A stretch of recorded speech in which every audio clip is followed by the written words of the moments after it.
I never thought I'd be the kind of guy to get blindsided like this, but here I am. It's been a month since I found out the truth, and honestly, I'm still trying to piece together how everything unraveled so fast. It started with what I thought was a typical wedding week, full of excitement, nerves, and pure joy. My wife, Emma, and I had been planning this day for over a year. Everything was perfect on paper, but beneath that shiny surface, there were cracks I never bothered to see. The day before the wedding, I was busy with last-minute arrangements, trying to keep everything calm. Emma had been unusually distant, distracted even. I'd catch her staring off into space, her brow furrowed, like she was carrying a heavy weight. I shrugged it off as pre-wedding nerves. We had so much to do. Her dress was hanging in the closet, the flowers were being delivered, and I was making sure the DJ knew the playlist. Nothing seemed out of the ordinary, at least not then. Then, it happened. I was alone in the hotel room, killing time before dinner. I grabbed her phone to pass a message to a friend, just a quick text. That's when I saw it, a string of messages from someone saved as bro. At first I thought it was a joke, maybe an inside joke, but as I scrolled, my stomach turned cold. The messages were anything but innocent.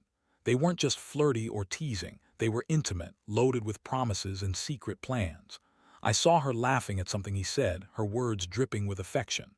Their exchanges went back weeks, probably from the start of this entire ordeal. I felt a rush of heat in my face, my palms going slick. I couldn't breathe right. I scrolled faster, desperate to find more. That's when I saw the photos. A picture of her in bed, half-dressed, with him's hand resting on her thigh. My vision blurred for a second, like someone had thrown a bucket of ice water over me. This wasn't just an affair. It was something that had been going on right under my nose, during the week I was supposed to be celebrating our future.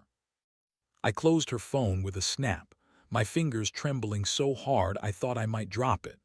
The room suddenly felt suffocating, like I was trapped in a box with no way out. I had to sit down, my knees buckling under me. My mind raced. How long had this been going on?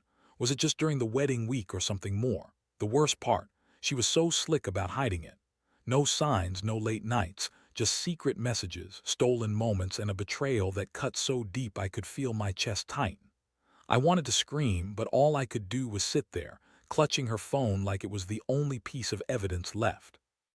I kept thinking, how long has this been going on? Did she ever really love me? Or was I just a placeholder while she was chasing her brother? I knew I had to act, but I had no clue what. Do I confront her? Do I keep quiet and gather more proof? Every nerve in my body was on fire, and the worst part, I knew this wasn't going to end with a simple sorry. And yet, I couldn't shake the feeling that I'd been played for a fool. That everything I thought was real, our future, our love, was just a facade. I looked at her dress hanging in the closet, the wedding photos on the wall, and suddenly everything felt like a lie. That's when I realized this was no longer just about betrayal. It was about revenge.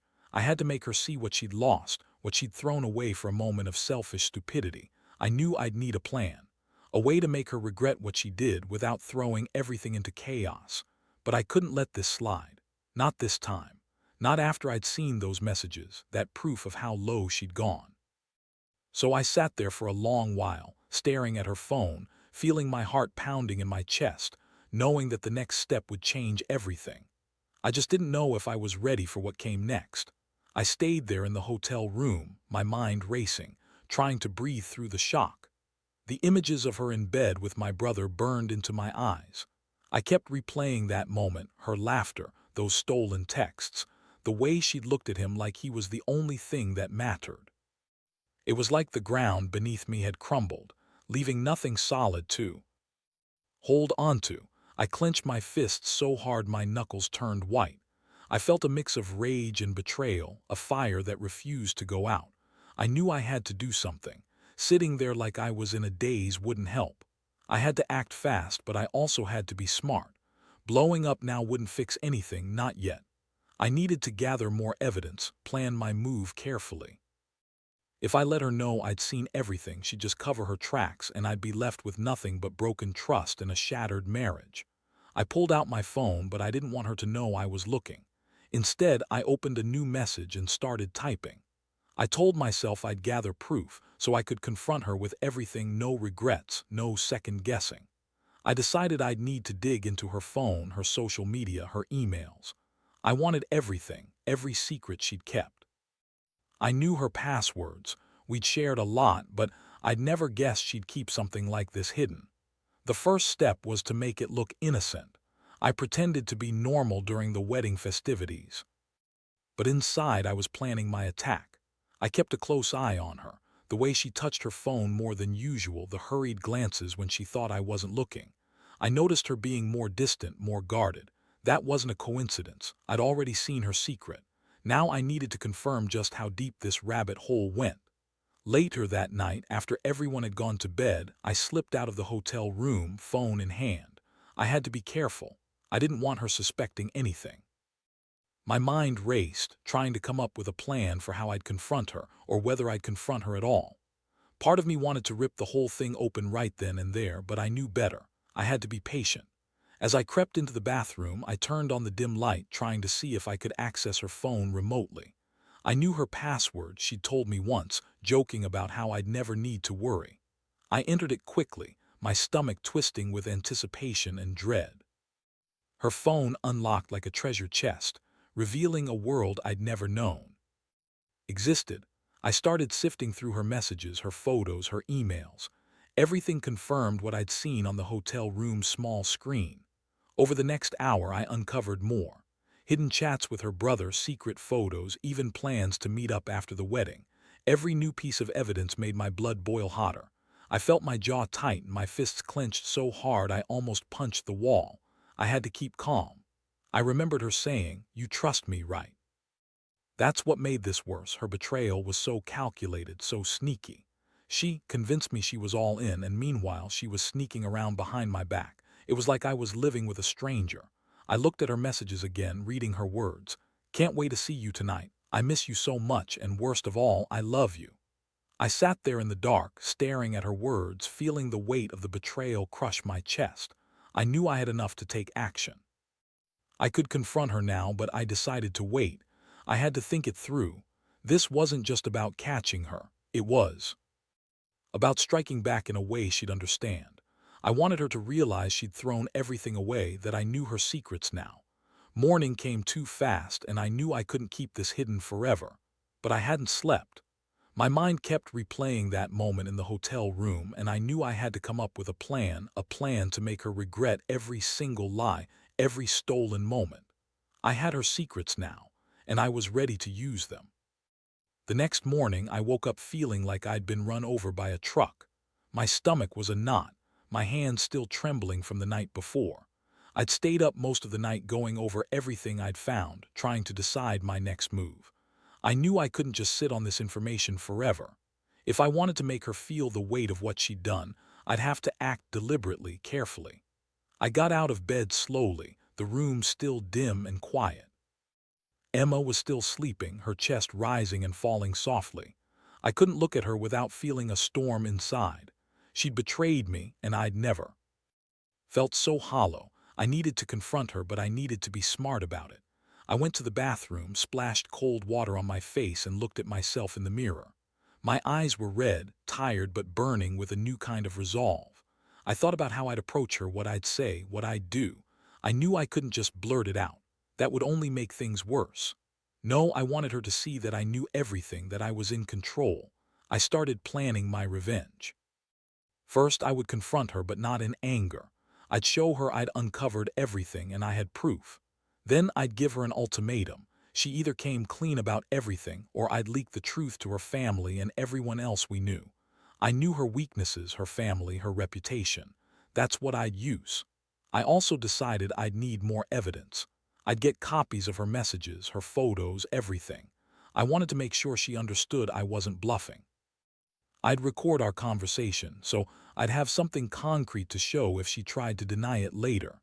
I'd come prepared for war. As I sat back in the room trying to keep my nerves steady, she finally stirred. She rubbed her eyes, yawning, then looked over at me with that fake smile. "Good morning," she said, voice soft. I looked at her, my jaw clenched. "We need to talk." She hesitated, sensing the seriousness in my tone. "About what?" I let the silence hang just a moment longer than comfortable. Then I pulled out my phone and played the recordings I'd made overnight, her secret messages, the photos I'd taken. Her face drained of color. Her eyes widened in shock, then in anger. "You're crazy. You have no right." "Right." I cut her off coldly. "I saw everything, Emma. The messages, the photos, the lies. Don't even try to deny it." Her hands trembled. She looked like a cornered animal. "It was a mistake. It doesn't mean anything. Doesn't mean anything." I cut her off again, voice rising. "You're sleeping with my brother during our wedding week. That's a mistake. That's what you call it." She looked away, silent for a moment. Then she started crying, tears streaming down her face. "I did mean to hurt you. It just happened. I was so lonely, so confused." "Lonely," I echoed, feeling a bitter laugh rise in my throat. "That's your excuse. You think I didn't see the way you looked at him, the way you kept texting him after I thought everything was perfect." "I was weak," she admitted softly. "I didn't know how to tell you. I thought I could fix it, that it would go away, but it didn't." I took a deep breath, trying to steady my voice. "No, Emma, you didn't just cheat on me. You lied to my face. During our wedding week, you were sneaking around with my own brother. Do you even realize how sick that is?" She looked devastated, her shoulders shaking. "Please don't do this. We can fix it. I love you. I'm so sorry." I shook my head slowly. "Sorry isn't enough. You've destroyed everything. I won't stay with someone who betrays me like this. I want you out of my life. Now." Her eyes flooded with tears, but I knew I couldn't undo what had happened. I felt my stomach tighten, and for a moment I thought about forgiving her, about trying to move past it, but deep down I knew that was a lie. Trust once broken like this isn't coming back. "I want the keys to your apartment," I said coldly. "Pack your things, you're leaving today." She looked at me desperate. "Please just think about it. We can still fix this. I'll do anything." "No," I said firmly. "You made your choice. Now you live with it." I left her standing there, crying and pleading. I grabbed my coat, feeling like I was dragging a heavy weight behind me. The room suddenly felt emptier than ever. I knew this was just the beginning. I'd planned my revenge, and she was about to see what happens when you cross a man who's had enough. The next step was set. The game was on, and I was ready to make her regret every moment she betrayed me. I got out of the hotel room as quickly as I could, my mind still buzzing from everything I'd uncovered. The anger in my chest was a constant burn. It didn't fade. I knew I couldn't just walk away and forget about this, not without some kind of retribution. Emma's crying face haunted me as I closed the door behind me, her plea for forgiveness. That wasn't going to save her now. I had made up my mind. She was going to feel what it's like to lose everything she thought she had. I drove straight to my place, each mile feeling longer than the last. My hands gripped the steering wheel so tightly I was surprised my knuckles weren't white. I needed a plan. Not just to leave her or kick her out. I wanted her to understand she'd crossed a line that couldn't be uncrossed. I wanted her to see her betrayal for what it really was. And I knew just how to do it. Once home, I poured myself a glass of whiskey, more for the steadiness than the taste. I needed clarity. My mind raced through every detail, her secret messages, the photos, the way she'd betrayed me during what should have been the happiest week of our lives. I couldn't believe I'd been blind, but now I saw everything clearly. She played me like a fool, and I wasn't going to let her get away with it. I started drafting a message, one that would speak straight to her, cold, calculated, and final. It was time she knew I was no longer the naive guy she'd once convinced herself she could fool. I was going to give her a taste of her own medicine, in a way that would hit her where it hurt most. Her reputation, her pride, that's what I was aiming for. First, I gathered all the evidence I'd collected over the last 24 hours. Every message, every photo, every secret I'd uncovered. I made copies and saved them to a secure drive. Then I drafted a text, concise but impactful. "It's over. You've betrayed me in the worst way possible. Here's everything I've found. Don't bother calling. The keys are on the kitchen counter. Pack your things and leave. Don't make me regret this."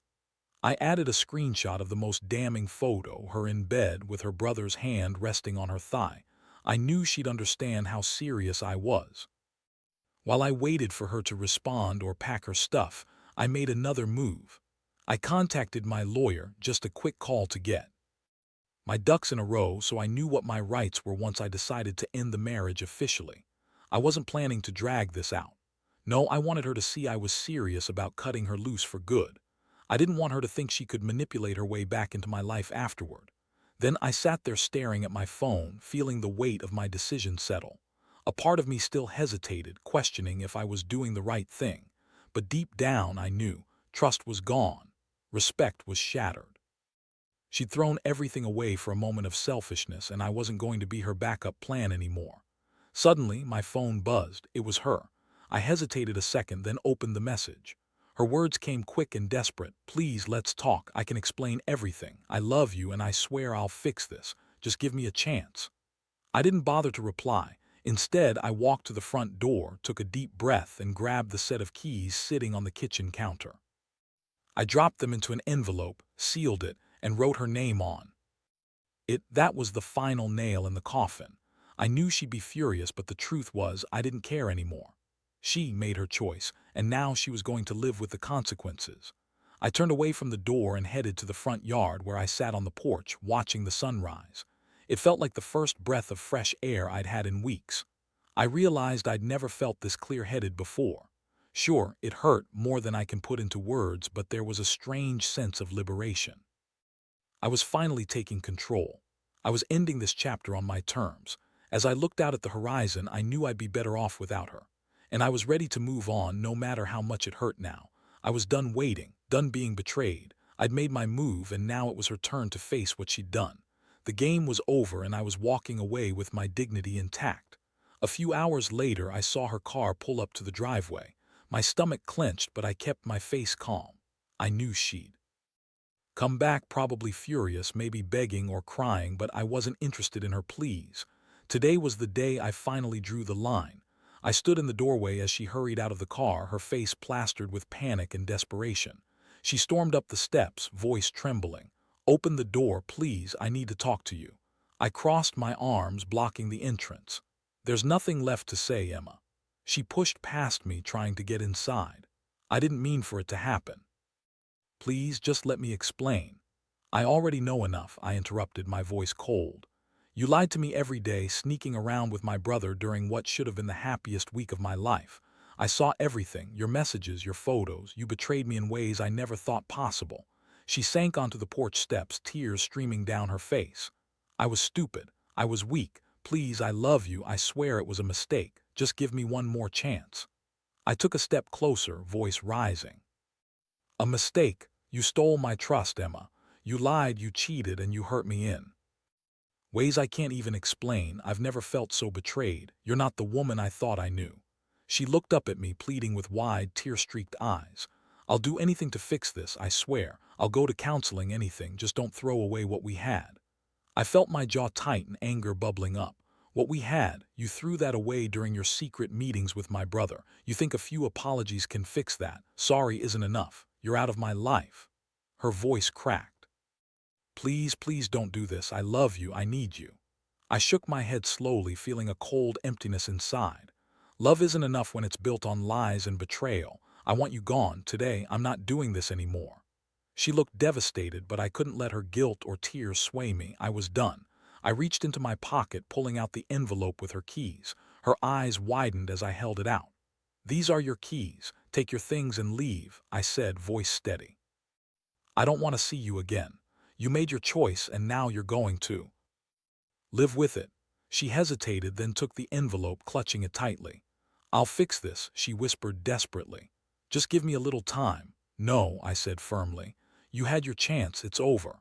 I turned and walked away, leaving her sitting there, clutching the keys she'd once thought she'd hold forever. I didn't look back. I knew I'd made the right decision, even if it hurt like hell. No more hiding, no more pretending. I'd taken my power back. And now, I was finally ready to rebuild, stronger, wiser, and more careful than ever. Sometimes you have to lose everything to realize what truly matters.